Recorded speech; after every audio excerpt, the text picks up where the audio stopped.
Conspiracy theories, eh? Wait till you get a load of this.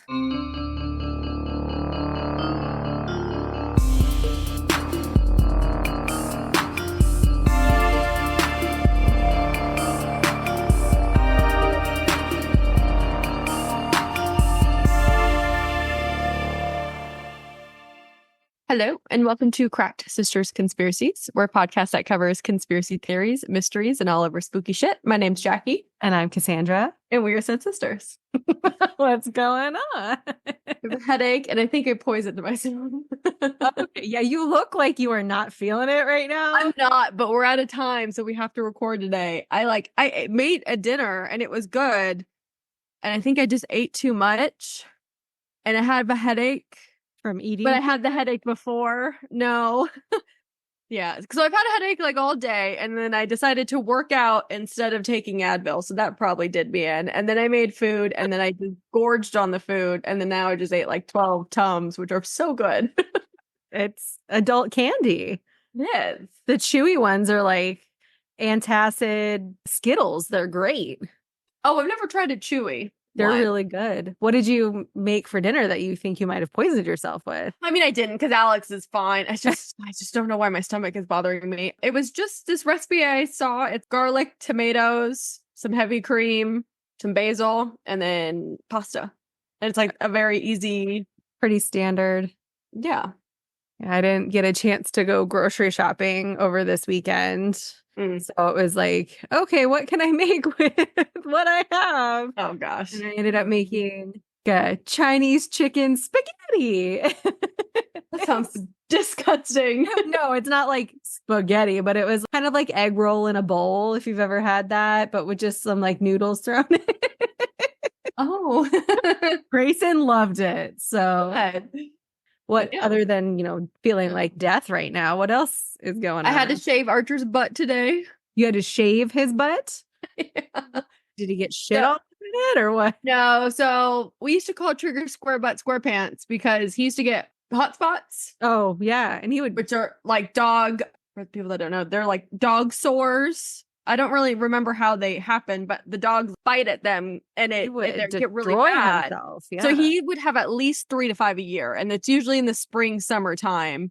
So I had to, at one point, he had 3 in his butt, and I had to shave an entire, and I don't know why I didn't round it out, but it was a perfect rectangle in his ass, and he looked so fucking stupid, and I felt so bad. So Archer is still sick. Okay. I called the vet. I'm trying to get in.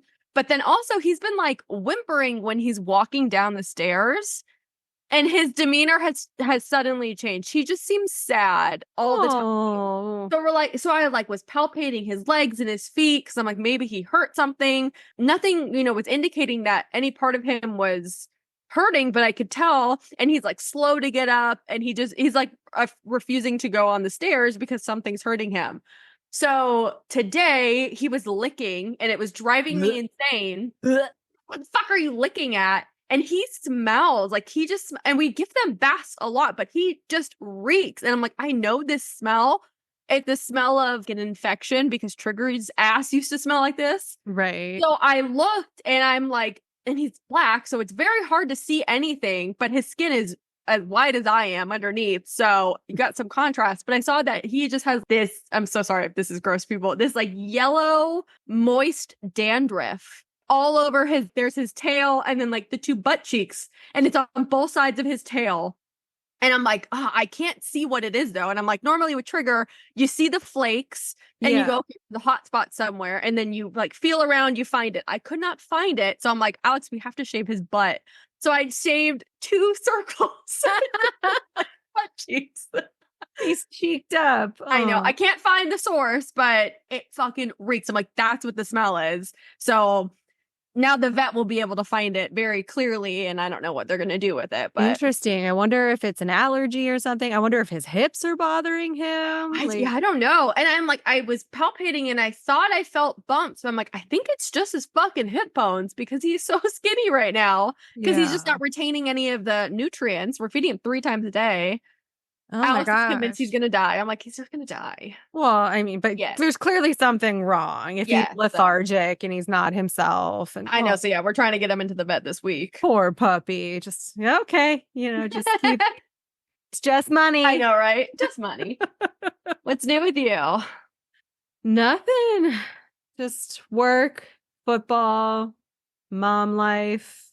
How was Mother's Day? Mother's Day was okay. I took mom out for a pedicure on Saturday, and then we went to lunch, and dad tagged along for that. And we had a really nice afternoon, and then went to Grayson's football game where her all-girls team kicked ass. And her other grandma was in town, so she came to the game for that. And then we went to dinner with her after. And then we went to Erin's house, my sister-in-law's house, on Sunday, and then came home. And then I went back to doing all of the stuff I normally do. So, Mother's Day right now is for the other mothers in my life. I know. That kind of sucks a little bit, but I think next year I'm just gonna I'll do my thing with mom, and like, I want to do nothing. If you want to go, there you go. Yeah. So here we are, another week. It's Monday. I wish it were Friday. Yeah, my weekends feel very short these days. They do, but yeah. So I'll be your way in like 3 weeks. I know, I'm excited. Me too. It's just around the corner, and yeah, so that's about it. But oh, I just remembered what your topic was today. I was gonna ask you what it was, and it just let the light bulb went off. So literally, I think I saw a light. Probably. But I was looking at my nails, which made me think of Color Street, which then made me think of your topic. Oh, okay. I don't know why Color Street is in there.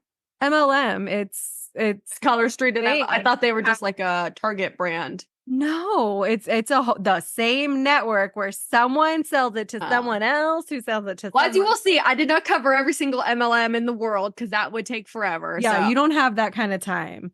If you're easily triggered and currently working in an MLM, this might not be the episode for you. We are not a fan of the girl boss life. Not in this instance, no. All right. So as you mentioned, today we're going to be talking about multi-level marketing schemes. Technically, they're just MLMs, multi-level marketing, but it only feels right to put schemes at the end. In the shape of a pyramid. So pyramid selling, network marketing, multi-level marketing, unilevel, pyramid schemes, Ponzi schemes, potato, whatever you want to call it. It is all basically the same exact thing. So what is a pyramid scheme, you might ask? Yes. A pyramid scheme is a scam where a so-called marketing company promises to help you earn big profits in exchange for recruiting new participants into the scheme. On the surface, a pyramid scheme appears to be a legitimate company selling products or services, but the core goal is always to grow the number of participants in the scheme rather than growing in their product sales. Right. New participants are typically referred to as investors, salespeople, agents, distributors, independent consultants, or some variation of these titles. Mm-hmm. Typically, pyramid scheme participants are charged membership fees and commission and must buy a set amount of product inventory every month or every 3 months, whatever, in order to remain in the company. Little attention is paid to actually marketing and selling these products, which is what you would think a business would be all about. Okay, yes. A pyramid scheme begins with one person or a small team recruiting participants to join in a new business venture. The recruits are required to invest money into the venture, pay membership fees, or they have to buy a certain amount of products each month. But regardless, they're putting money in. That's what they have to do. Okay. The founder, so the people at the top of the pyramid, they receive all of the fees, the sales commissions from the other participants, so everyone underneath creating that pyramid. And then from that point on, successful pyramid schemes rely almost entirely on the continued acquisition and growing investments by an ever-growing base of new participants or new people at the bottom of the pyramid. Okay. The pyramid, like I mentioned, name in the structure comes from the scam where one participant recruits several additional people underneath them, and then those people recruit people underneath them, and so on and so forth it goes. I realized when I did my pyramid, I did it upside down. You did it upside down. So it's like this. A literal basic triangle. The small number of participants at the top of the pyramid scheme make large amounts of money by harvesting all of the money and hard work that all the worker bees below them have done. Pyramid schemes are illegal in all 50 states. And in California, under Penal Code 327, it is a misdemeanor to be a participant in an endless chain, which is what California has worded pyramid schemes as. Sure. Okay. Yeah, I'm trying to figure out how they can exist then, if by definition. We're going to go over a couple different tiers of our pyramid. Okay. So real quick, we're going to touch on what a Ponzi scheme is, because pyramid scheme, Ponzi scheme, and MLM are used interchangeably, but they are three separate things. Correct. Yeah. When you said Ponzi scheme, I'm like, that's not quite like... Correct. I did not know that until I did research, and I think Bernie Madoff. Don't know. Okay. So we were talking about this person. So a Ponzi scheme is an investment scam that pays early investors with money taken from later investors to create an illusion of big products. A Ponzi scheme promises a high rate of return with little risk to the investor. It relies on word of mouth as new investors hear about the big returns earned by the early investors. Inevitably, the scheme collapses when the flow of money slows, making it impossible to keep the payments up of the alleged profits. And as you just mentioned, the most famous Ponzi schemer of all time was Bernard Lawrence Madoff. Yeah. In 1960, he founded the Bernard L. Madoff Investment Securities, and the company was engaged in the purchase and sales of securities on the stock exchange and was considered one of the most reliable investment funds on Wall Street. His company was one of the top 25 largest in the stock market and consistently paid its investors a huge annual return of 12%, which I guess is good. I don't fucking know. Yes.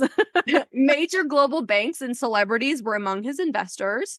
And though they all thought that Madoff had some insider information and therefore he could fund to continue to pay this interest. So they're like, obviously, they were fine with the thoughts of him illegally obtaining this information as long as it meant that he would keep bringing in money for himself and then therefore everyone underneath him.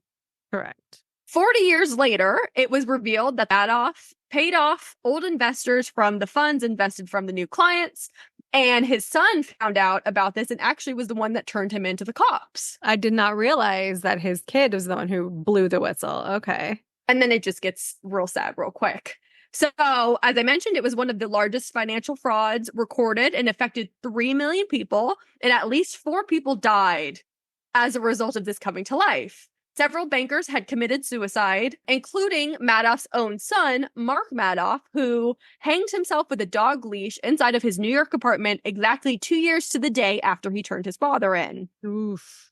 Madoff's sister, Sandra Weiner, and her husband were found dead in their Daytona Beach home on February 17th, 2022 from apparent murder-suicide, which hasn't been solved. Oh, shit. If you think, there's something fishy about it. Oh, okay. Madoff was ultimately sentenced to 150 years in prison for fraud and was ordered to pay $170 billion in restitution. Yeah. He was up into prison until his death on April 14th, 2021, and his scheme has been worth an estimated $65 billion. Yeah, he ruined so many people financially. And you don't fuck with the SEC. You don't do shady shit. And when it comes to investments, if it sounds too good to be true, it is. Or job opportunities. Or anything of that. Yeah. Like you need to take a step back and really think about it, because if it truly was as big of a, thing, everyone would be participating in one way or the other. Exactly. And so they might have an air of exclusivity. Like if it's a private hedge fund, you need a minimum of $1 million to invest. Mm-hmm. And there are legitimate things like that, but just proceed with so much caution. Yes. All right. So now what is an MLM, or a multi-level marketing? So an MLM is a controversial marketing strategy for the sales of products or services in which the revenue of the MLM company is derived from a non-salaried workforce selling the company's products or services, while the earnings of the participants are derived from a pyramid-shaped or binary compensation commission system. So in layman's terms, because that was so many words, MLMs are businesses that involve selling products to families and friends and recruiting other people to do the same. For any of them, you can't just go to, let's say Tums is, an MLM. You can't go to Tums.com and purchase Tums. You have to reach out to whatever the term of their sellers are. An agent and say, Cassie, you work for Tums. I want to buy some Tums. And you go, perfect. Do you want to work for Tums? Because I can make you some money. We're all making money. And it just kind of goes from there. Their product is the recruitment of more salespeople. That's how they drive their revenue. Yes. MLMs are legal. And though some companies are technically legitimate, they can very quickly turn into a pyramid scheme and therefore become illegal. Yeah. If you compare the two definitions, there's two words that are slightly different. Because I was I think I'm just reading the same thing. I don't get how one is legal and one is illegal. But I do kind of touch on it to make it a little bit more clear. MLM companies sell their products or services through person-to-person sales. This means you're selling directly to other people, maybe from your home, your customer's home, or online. If you join an MLM program, the company may refer to you as an independent distributor, participant, or contractor, and most MLMs make money two ways. So an individual selling, this is the two ways that they make money. By selling the MLM product yourself to retail customers that are not involved, or by recruiting new distributors and earning commissions based on what they buy and the sales to their customers. So isn't that like a downline? Isn't that what they call that? Like the people below you? Yeah. According to the Federal Trade Commission, or the FTC, many people who join legitimate MLMs make little or no money. Some of them lose money, and in some cases, people believe that they've joined a legitimate MLM, but it turns out to be an illegal pyramid scheme that steals everything they invest and leaves those people deeply in debt. The FTC applies a multi-factor test to determine whether an enterprise is an unlawful pyramid scheme or a legitimate MLM. Okay. Including things like how they structure and operate as a whole, their marketing representations, participant experiences, and compensation plans. For an MLM to be considered legal and not a pyramid scheme, it must adhere to the FTC's 70% rule, stating that at least 70% of goods sold must be purchased by non-distributors. I don't think you can't see this, but I'll post it on Patreon. So it's a little chart. There's 5 things, and it tells you if it's a pyramid scheme or an MLM. So if you're required to invest money up front to join, technically it's a pyramid scheme. Many MLMs require you to purchase your product. Yes. But the way they word it, it's different. It's not an investment. It's a purchase to sell your shit. The company will buy back unsold inventory. So that is an MLM. Pyramid schemes will not, because they want to put you in debt. They don't want to give you the money back. But as you will see, many MLMs say that they'll give you money back, but it's only for a short period of time. It's a percentage of the money. Like there's limitations put on it. 100%. Yeah. Okay. Attention is paid to marketing the company's products. That is for an MLM. Because pyramid schemes, they don't give a shit about the products. That's just like the front, honestly. They're just worried about getting the additional distributor. So they don't even care about marketing their product. Right. There is more emphasis on recruiting than product sales. So that is a pyramid scheme, even though that also sounds directly like an MLM. And then higher commissions for recruiting than there are for sales. That would technically be a pyramid scheme as well. Okay. And then this is straight from the FTC's website on how to spot pyramid schemes. And just kind of take note of how I mentioned they talk about selling products. This is a quote. The promoters of a pyramid scheme may try to recruit you with pitches about what you'll earn. They may say you can change your life, quit your job, and even get rich by selling the company's products. This is a lie. Your income would be based mostly on how many people you recruit, not how much product you sell. Pyramid schemes are set up to encourage recruitment to keep a consistent stream of new distributors and their money flowing to the business and the people at the top. End quote. If you think about it, like if you're in a sales position for a company, they say, here's everything you need, go sell. And then you earn your living on whatever sales you make in the commission, not here, buy this from us and then best of luck. And that is so that's how a lot of companies, they say, we'll give you a business strategy. It's not a business strategy. It's like 5 tips and tricks on what to say to get people to become a distributor, and then you're left hanging. So you are essentially taking on a sales role in an illegitimate MLM, but people don't know how. Maybe you don't have a sales background or you're just a first timer at this. They don't help you at all, which they don't provide training like they would at a normal company. Yes. Often in a pyramid scheme, you'll be encouraged or even required to buy a certain amount of products at regular intervals, even if you already have more inventory than you could use or sell. They don't care. They want you to just keep buying from them and eventually you'll sell it. You may even have to buy products before you're eligible to get paid or to get certain bonuses. You may have to pay repeated fees for other items like training sessions, which they don't train you anything, or expensive marketing materials. In addition, the company may say that you can earn these lavish rewards like prizes, bonuses, and vacations. However, it often turns out that you have to meet a certain product purchase, recruitment, or training in order to qualify, and they are astronomical, but they don't tell you that. First company we're going to talk about is Herbalife. Oh, God. I think Bev did that. Really? I think so.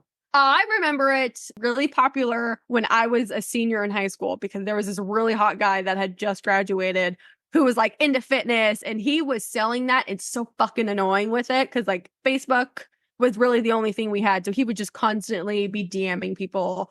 Do you want to try protein shake, man? You want Herbalife? It's so fucking fun. Okay. All right. So Herbalife was/is an American multinational, multi-level marketing corporation founded in 1980. Herbalife's nutrition's products include weight loss and protein shakes, as well as protein bars, teas, aloes, vitamins, and sports hydration. Herbalife is structured on an MLM model. And you probably don't hear a lot about it now because it's kind of maybe banned in the US. It was going back and forth. I couldn't find legitimate banning, but it does not have FDA approval at all. Well, most supplements don't, let's be real. But yeah, that's true. So we're going to talk about their controversy, which very much outweighs anything else they have productively done. So in 1982, Herbalife received complaints from the FDA for claims made about certain products and the inclusion of mandrake, poke root, and food-grade linseed oil in some of their products. Sounds like poison. It basically was. In November of 1984, the Department of Justice of Canada filed criminal charges against the company for misleading medical claims and advertisements. Herbalife then altered their claims and rebranded their products. In 1985, the California Attorney General sued Herbalife for making inflated claims about the efficacy of its products. The company suffered because of the lawsuit and was forced to lay off nearly 800 employees. And by May of 1985, they settled the lawsuit for $850,000 without having to admit any wrongdoing. Interesting. And man, that just seems like such a small amount of money in today's times. Don't worry, it grows. In 1986, they rebranded themselves and changed their name to Herbalife International. But the change of name wasn't enough. People were still thinking negatively about the FDA lawsuit, and they reportedly lost $3 million that year. Oof. By 1988, the company had expanded its reach to Japan, Spain, New Zealand, Israel, and Mexico. In 1997, the company was sued civilly by 2 former distributors for withholding their earned income. On July 16th of 2003, there was a West Virginia class action lawsuit, May v. Herbalife International. And the lawsuit claimed that the distributors used pre-recorded telephone messages and auto dialers to contact prospective customers, which was a violation of the Telephone Customer Protection Act. The case was resolved, and Herbalife had to pay $7 million into the class action suit. On February 17th, 2005, another class action suit was filed, this time in California, and this is Minton v. Herbalife International. And the plaintiff challenged the marketing practices of certain Herbalife independent distributors under various state laws.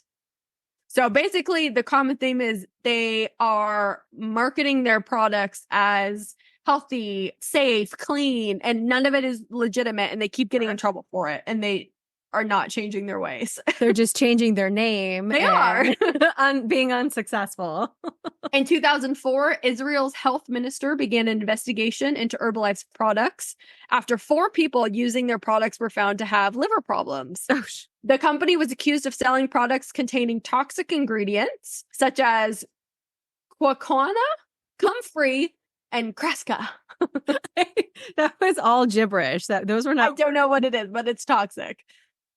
Also in 2004, a settlement resolved a class action suit on behalf of 8,700 former and current distributors who accused the company of essentially running a pyramid scheme. And a total of $6 million was paid out to the defendants, but again, they did not have to admit guilt. And they got 37 cents each. In 2008, Herbalife was sued after laboratory tests indicated that the levels of lead in their products were more than California state allowed, and it would lead and had led to liver problems in numerous people.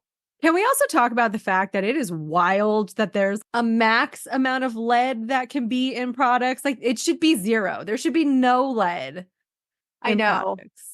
Well, I mean, it's like that with anything, even bugs or feces. Mouse turds and shit. Yeah. As long as it's under 6%. I don't really know who came up with that and thought that would be a good idea, but whatever.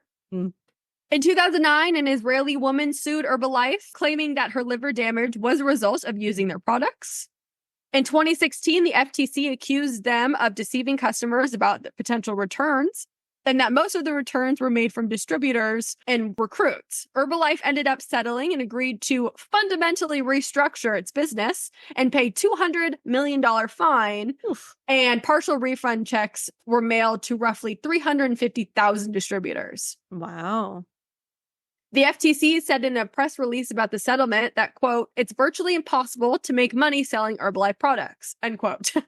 Yep. On September of 2019, the SEC announced that Herbalife had agreed to pay $20 million to settle charges of making false and misleading statements about their business models and operations. The company did not admit or deny any wrongdoing, but they did pay the $20 million. Mm. In 2019, the DOJ, Department of Justice, charged 2 Herbalife employees with conspiracy in violation of the Foreign Corrupt Practices Act. They were accused of bribing Chinese officials to produce sales permits to influence an investigation into Herbalife. Herbalife ended up spending $40 million to try and make the issue go away. And in August of 2020, they agreed to pay $123 million to the DOJ and the U.S. Securities and Exchange Commission. And somehow, after spending all of this money, billions and millions of dollars, least profitable company ever, they are still operating, and they still somehow have money to give to people, even though they don't give them much. But also, they have an amazing funding when it comes to the internet, because any single time you looked up, like, is Herbalife banned in the US? Does Herbalife suck? Is Herbalife illegal? The number one comment that you see is Herbalife saying, no, this isn't true. They put so much fucking money into backing themselves and trying to, like, spread misinformation about them to make their social media presence and stuff. That is crazy.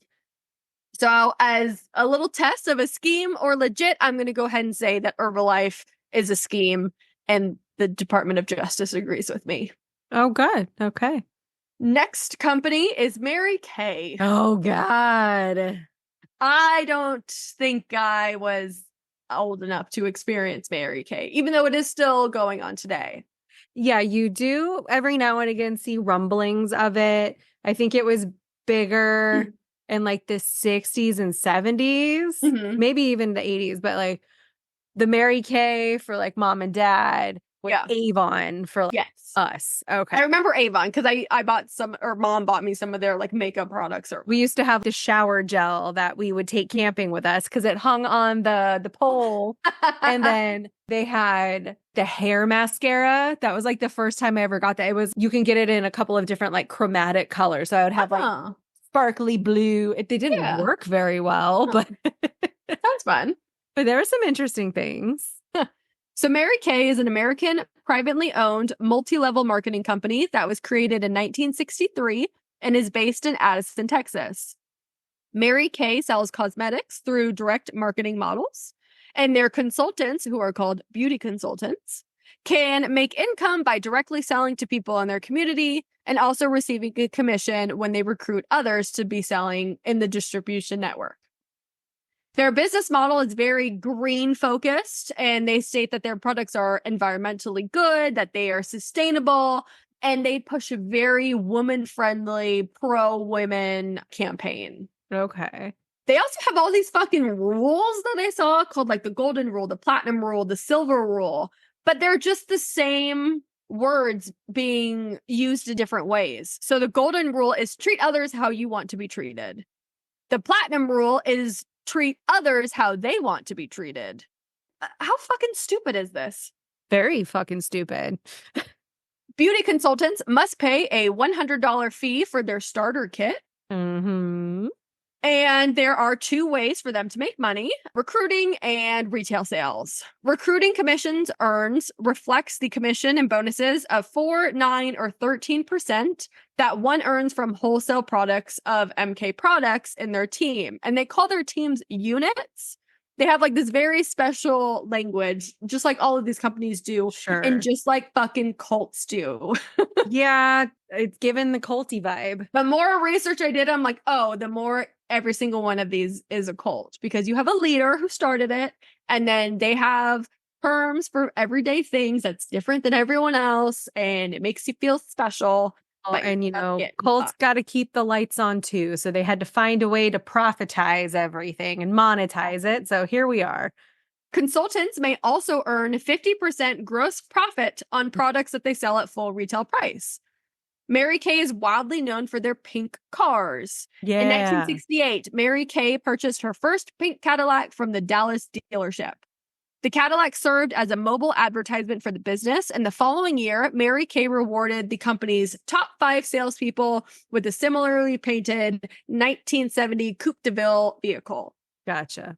So that was like a big thing. People were like, oh my God, these women are getting fucking cars for selling Mary Kay. I want to do that. I mean, and if you're a housewife and like if your kids have gone off to school or you're not in the trenches anymore and you're like, I need something to do, it sounds like such a wonderful out. Right? But Mary Kay has different car incentive levels for their consultants. Consultants can earn a silver Chevy Malibu or cash compensation of $425 a month. Okay. The next tier would be a black Chevy Equinox, Traverse, or a Mini Cooper, or $500 a month. And then the top performing consultants can choose between the pink Cadillac or the cash option of $900 a month. The specific qualifications for earning the car depend on the country and the vehicle that is desired. If those qualifications are not met, then the consultant has to pay for a portion of the lease of the car for that month. Meeting the requirements entitles the consultant to pay no monthly lease and 85% of the car insurance or a predetermined cash compensation award. So you're not getting a free car. You still have to pay part of the lease and part of the insurance and a couple other things. And it's a lease. You have to either buy it out at the end of the term or give it back. And if you drop in your productivity, they take your car away. So you worked so hard to get to that point. Like, I made it. I got the fucking pink Cadillac. I can take a break now. No, you can't, because they're going to snatch that car out from underneath you. That's some bullshit. And in order to qualify for the pink Cadillac, consultants and their teams must purchase over $100,000 of Mary Kay products at wholesale cost in 1 year. Purchase that to resell? Oh. Every year. Otherwise, they take your car away. So you're paying $100,000 a year for this car. God damn it. If Jenny down the block and my downline is slacking, then she's bringing the whole team down. Mm-hmm. And I feel like you could just go buy a car, paint it pink, and still have some money left over with $100,000. But what do I know? Mary Kay does offer a 90% refund on original unused products within 1 year. So that is how they I'm not a pyramid scheme because we offer a refund. Yeah. And the year is actually very generous. That's the widest. That does sound generous. I've seen, but it's only 90% of what you bought. So I don't know what 90% of 100,000 is. 90% of 100,000 is 90,000. Okay, so you're only 10,000 out, I guess. But okay, but I could see where that could be a problem. I'm sorry. I'm still reeling from the fact that your basic math skills. I know you get rid of a zero here and there. Okay, so say that you have to buy $100,000 worth of product. You buy it at the beginning of the year. Mm-hmm. You try to sell all of it throughout the year. You get to the end of the year. You're like, oh, fuck, I have all this product, but it's been almost a year since you initially bought it. So that's how they get people to keep their status. If you want to keep this car, the top consultant status, yeah, we're in December and you still have half of your product, but you have to buy another $100,000. But then what they do is they constantly rebrand their shit. They put it in new packaging. They do this stuff. So all of the shit that you have is obsolete. Product. Yeah. No one wanted to buy it to begin with, but now they're sure shit not going to buy it because they're continuously coming out with new packaging because now you have to buy the new products and you're still stuck with the old shit. Yeah. And then you're going to miss that return window. So you're going to constantly be in the red. Yep. And then in order to be considered an active beauty consultant on the most basic level, you must sell $450 worth of products monthly and keep that minimum amount for at least the following 2 months. So let's say it's January, you sell $450 of product. February, you only said $200 worth of product. You are now considered inactive because it has to be that month and 2 months after. So 3 months consistently $450 in order just to be considered a player. Never mind the fact that you were still selling stuff. Mm-hmm. Okay. So their lawsuit's not as long as Herbalife. In 2004, a beauty consultant named Claudine Wolfe in Texas sued Mary Kay. Wolfe stated that started with Mary Kay in 1995. And in March of 1997, she learned that she was pregnant with her first child and she got diagnosed with cancer. Oh. The basis of her lawsuit was that Mary Kay failed to accommodate her disability and a judge agreed with her. But Mary Kay, because they have all this money, they fought the ruling and they said that there was not enough evidence to prove that Wolfe was their employee because technically you're a contractor or a consultant. You are not, you're not a W-2 employee. Yeah, exactly. And the fact that they lived in Texas, they worked in Texas, Mary Kay is based in Texas, but Wolfe and her lawyer were citing a California law, which can be done, but Mary Kay's lawyers were better. And they said, this doesn't even count in Texas. She's not our employee. She's her own boss. And so therefore the ruling was overturned. And the jury found in favor of Mary Kay and awarded a judgment of $1.139 million. Oh. So that's how they keep their business up. But then while I was doing my research, I found this website. Oh, okay. And this website is called pinktruth.com. Ooh. I've never heard of it, but I can guess. Is it like old Mary Kay consultants or beauty, people? Mm-hmm. This website started on July 4th of 2006, and it was originally called Mary Kay Sucks, which I think they should have kept. Yeah. And per them, they are the largest and fastest growing online community dedicated to exposing Mary Kay cosmetics and other predatory multi-level marketing companies that target women. I'm here for that. It was actually super cool. On their website, they have a page called Mary Kay Truths, where they dispel some of the lies that are sold to women who want to join. And here are some of their truths. Sure. So Mary Kay says there are no quotas. However, you do not get product discounts unless you order a minimum of $200 worth of products every 3 months. They say that women in Mary Kay make $50,000 a year or more. However, less than 3% of directors, who are only 2% of the sales force, make over $50,000 a year. 97% of their consultants make less. Sure. I'm sure it's quite, a big gap. It is. Mary Kay says that the only way to fail is to quit. However, if you continue, you will most certainly fail because you will build debt trying to buy all of their new products, trying to achieve this fabricated dream while the stuff that you have on your shelves goes obsolete, formulas change and packaging changes, and you wait for women to buy what you have, but they don't want it, and you can't sell it, but you want to stay in the game, so you keep purchasing, and it's a cycle that never continues. Mm-hmm. The website goes on and on with real testimonials of people who were consultants with Mary Kay and got royally fucked, as well as massive amounts of debts. And so if that's something that you're interested in, I would check it out. If you are considering being a Mary Kay consultant, I would go there first. They have a link just for you. So as far as Mary Kay goes, for legitimate or a scheme, I'm going to say they are a scheme, even though legally they have not been deemed one. Just barely. Just barely. And then there's like documentaries about how Mary Kay ruined my life and Oh, yeah. all of this shit. It's very well known. Mm-hmm. And then the last product that we're going to talk about, I'm going to piss off so many people. I already know where you're going with this.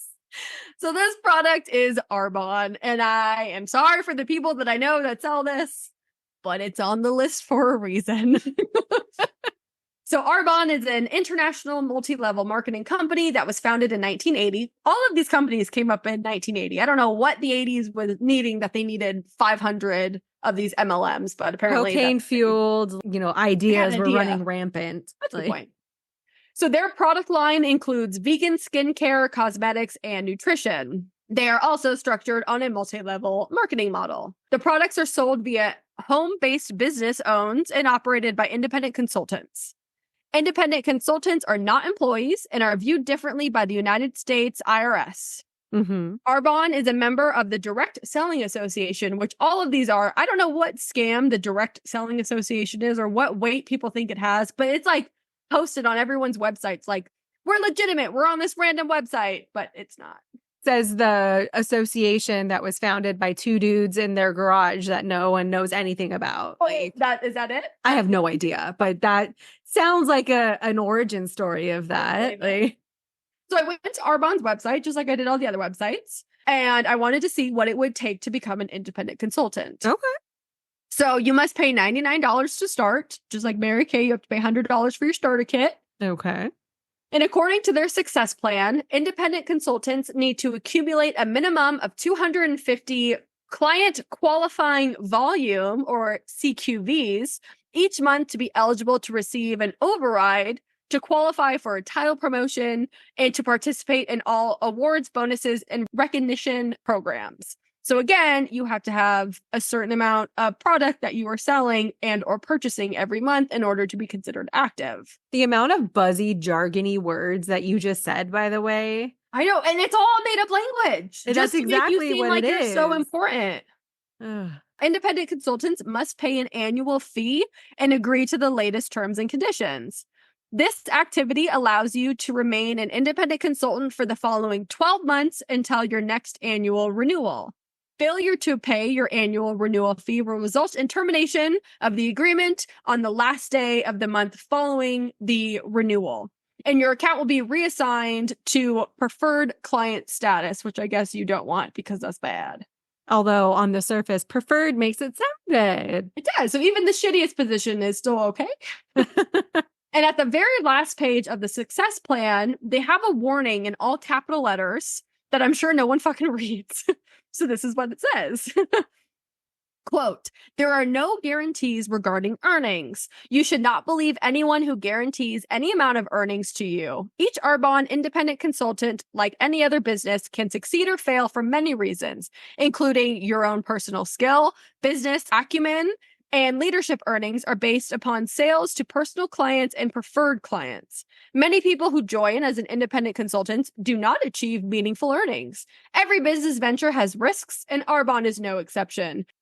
So they literally say on their website, you're really not going to make any fucking money. That disclaimer is how they are able to get around that. Uh-huh.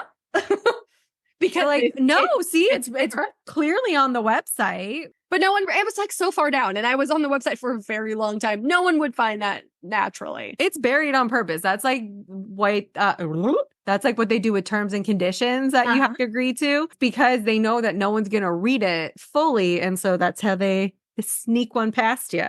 So they get you.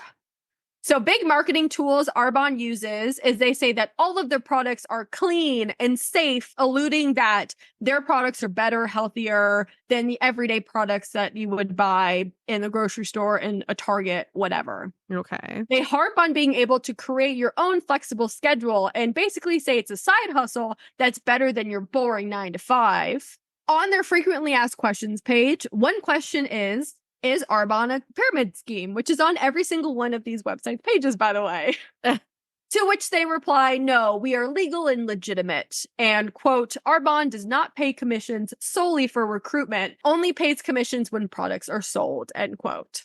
According to their cancellation policy, they do allow you to cancel your agreement without penalty or obligation and receive a full refund within 3 days of signing up. Within 3 days. So you don't even have enough time to test the waters. But because they offer that guaranteed period, fuck that. And then the literal next sentence says the same exact thing, minus without penalty or obligation. And it says that you have 30 days to get a full refund, which is super confusing. And I'm pretty sure you're not getting any refund ever. But they make it super confusing so you can't really follow it. Yeah. In November of 2009, Lisa Wilson sued Arbonne in Indiana, stating that the company violated federal law when they refused to pay her due to her disability. Arbonne paid $30,000 settlement to her and was required to institute a non-discrimination policy during their training. In May of 2017, Cynthia and Michael Dagnall started a class action lawsuit against Arbonne in California for operating an illegal pyramid scheme, for operating an endless chain scheme, which is just California's version of it, and for using unfair and deceptive practices, as well as racketeering activity, which I thought was a little excessive. The case was dismissed with prejudice in March of 2018 after the parties reached a settlement agreement for an unknown amount. So that's like a big thing that pops up in this class action. Like, it was dismissed, therefore it implies that they are innocent and were found not guilty. But what happens is they came to an agreement, a settlement. So the people suing got an undisclosed amount of money. Hush money. And part of the terms was that it was to be dismissed with prejudice, which means it cannot be retried. So basically it's shut the fuck up. Here's some money. Go away. We don't have to admit anything, just like Herbalife didn't. So when it comes to Herbalife and legitimate or a scheme, I'm gonna say they're a fucking scheme. For Arbonne, you mean? Yeah, what'd I say? You just said Herbalife again. Oh yeah, Arbonne. Yeah, but there are so many. I was sitting here thinking of just a couple from the last couple decades. So yeah, Avon, that was a big one. Pampered Chef. That had mom in a chokehold. It did, but also but that was like the best pizza stone ever. And they had an amazing bundt pan. Like, every product mom ever had a Pampered Chef was like, it's so good to this day. I have a Pampered Chef Uncrustable maker, essentially. That thing works so well. I mean, they at least have decent products that go with it, but also like Candlelight. It was candles and snuffers and this and that. But there was this one particular candle that was like a honeydew melon, and it smelled exactly like one of the tropical Starburst tasted. Oh my God, I coveted those candles. I can still smell it now. Yeah. But the one that sprung to mind immediately when you mentioned it the last time we recorded it's called Stampin' Up, where they sell crafting supplies. Okay. And the reason I know about that, because Grayson's first caregiver, that's what she did, aside from running like a daycare from her home. Gotcha. So she would shuttle the kids out, and then she would set up her room in the back and have these big parties. And so there would always be people coming and going, and she would go to festivals and this and that.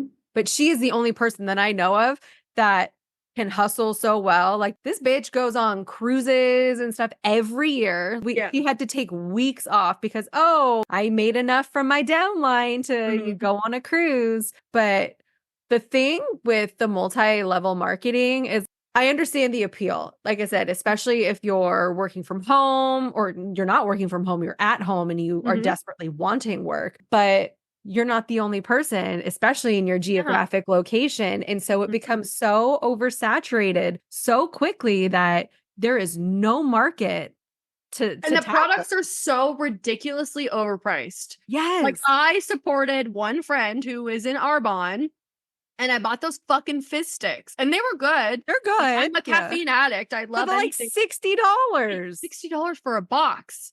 And I'm like, I can go to Walmart, and now I do, and I buy all of their Walmart brand fizz sticks, which is just fucking caffeine sticks with flavor, and it's like $2.50 a fucking box. Yeah. And it's like, it's ridiculous. So yeah, the products are usually trash, or they're just so over fucking priced and overhyped. Yeah. They target women primarily because they're like, are you at home with your baby because we're in the 1950s and you need a break and you want some extra money on the side because your husband won't let you work? Like and a sense of independence and your own individuality. Here you go. You're your own boss. You make your own schedule. You do everything yourself. You don't have to rely on a man to help you get by. Or they market it to people like, do you hate your fucking job? Which 90% of people do. Of course. Do you want to stop being told what you have to do? Join us, whatever this company is, and you can still keep your job, but do this on the side, but you'll make so much more money that you'll quit that stupid fucking job and you'll drive a pink Cadillac. And it's so fucking stupid. Yeah, no, it's awful what they do to people. And I am not supportive of that at all. So I found this article on LinkedIn written by a guy named Nick Peters, and it said, quote, in today's economy, the promise of extra income is more alluring than ever. With many people seeking financial stability, the prospect of a side gig with the potential to generate significant income is enticing. Unfortunately, this need is being exploited by predatory MLM companies that take advantage of people's hopes and dreams, often targeting faith-based organizations and communities, end quote. And then also they listed the top 20 MLMs and then the percentage of how many of their consultants, sellers, agents make more than $12,000 a year. So $1,000 a month. Okay. Yeah. So first one is Amway. Oh, yeah. Only 1% do, but it takes 4 years to get there. Okay. Number 2 is Herbalife, where 1.2% do after 3 years. Mary Kay, where 2% after 3 years. So 2% is almost the highest on this list. Which is nothing. It's fucking nothing. Tupperware, which has a 0.6% after 5 years. Tupperware. I know. New Skin, which has a 0.9% after 4 years. Primerica, which has a 1.6 after 2. Ambient Energy, I haven't heard a lot of these. No. Which has a 0.5 after 6 years. Juanese, which sounds racist. That sounds awful. Has a 1% after 3 years. Rodan and Fields has a 1.4 after 3 years. Arbonne has a 1.8 after 2 years. And then It Works has a 0.9% after 4. And Beachbody has 1.2% after 3 years. So when you think about it, for every 100 people that participate, at best, 2 of those 100 are making maybe a little bit of money. To $12,000. $12,000 after many years. If you break that out over the course of 3 years, you're making nothing. But you are spending so much money. Yeah. Yeah. Absolutely terrible. In my opinion, I think every single MLM is a scam. I think it's a slippery slope. They 1000% take advantage of people in need. Yeah. And I think that everyone should be disbanded and made illegal, in my opinion. I concur. And according to the California Department of Justice, if you believe that you were invited to join a legal pyramid scheme, you may notify the Consumer Protection Division of your local district attorney's office and file a complaint online with the Attorney General by visiting a website that I'm going to put in Patreon and on the Instagram. Yeah, I just make it a habit that if I see someone from high school trying to slide into my DMs, I'm not even going to open that shit. That's what I wanted to say. I was so fucking annoyed. Not only do I get it from my friends who I already know are in these things, but I went to the academy there was only 6 girls when we graduated. Out of the 48 of us, only 6 girls graduated. None of us were particularly close with one another, but we were all very nice.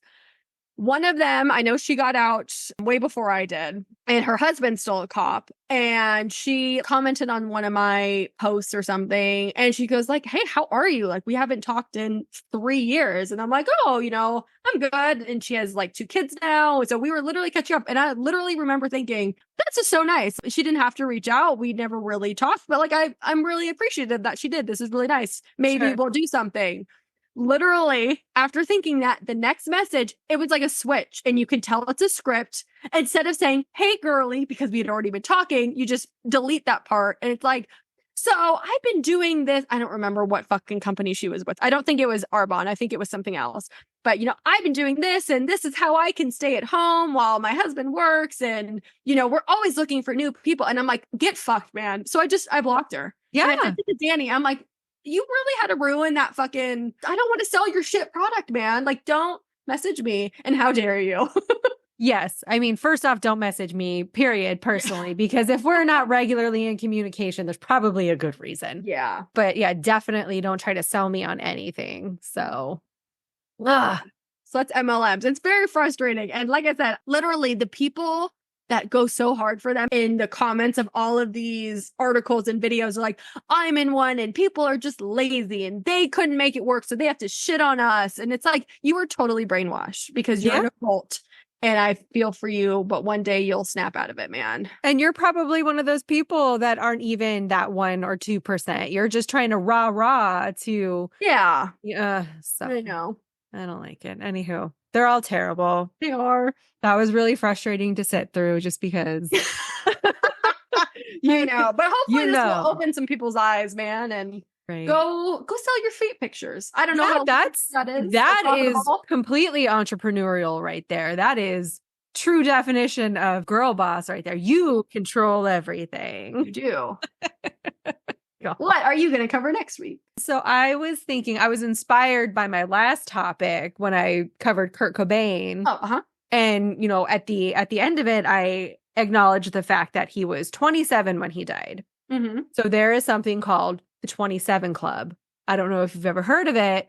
Sounds briefly. It's all famous people die at 27, right? It's a very common age for people to pass when they're in the entertainment industry, whether they're musicians, actors, what have you. So I think I'm going to explore that a little bit first. Exciting. Okay. Yeah. Let's talk about a bunch of dead people. But yeah, if you have any other suggestions or recommendations for episode topics, please reach out and let us know. You can shoot us an email at crackedsistersconspiracies@gmail.com. Best and quickest way is just, you can slide into our DMs for the podcast. We'll actually read those. But unless you're trying to sell. "Hey, girly." Right? But yes, on our Instagram, we have an X/Twitter. We have a Facebook. If you feel like contributing, knowing that your money is going to go towards something legitimate, you can follow us on Patreon and subscribe there. We have a TikTok, which I hurriedly threw some more clips on today. Oh, you did? Okay, I haven't been on. And apparently you can vote on Spotify to bump us up. I got a message from someone I used to work with.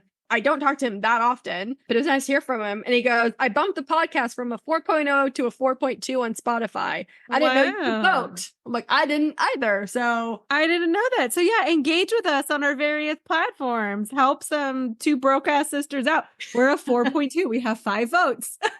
Oh, I didn't know that. I think Mom was one of the voters. Let's see. Can I vote? Because I'm on my personal one. Rate the show. Oh, I have to listen to it first. Oh, I don't do that. So you listen to it on our Altu, not on our Spotify. You're not even participating in our profits. You're not furthering you personally. You're not furthering us at all. I know.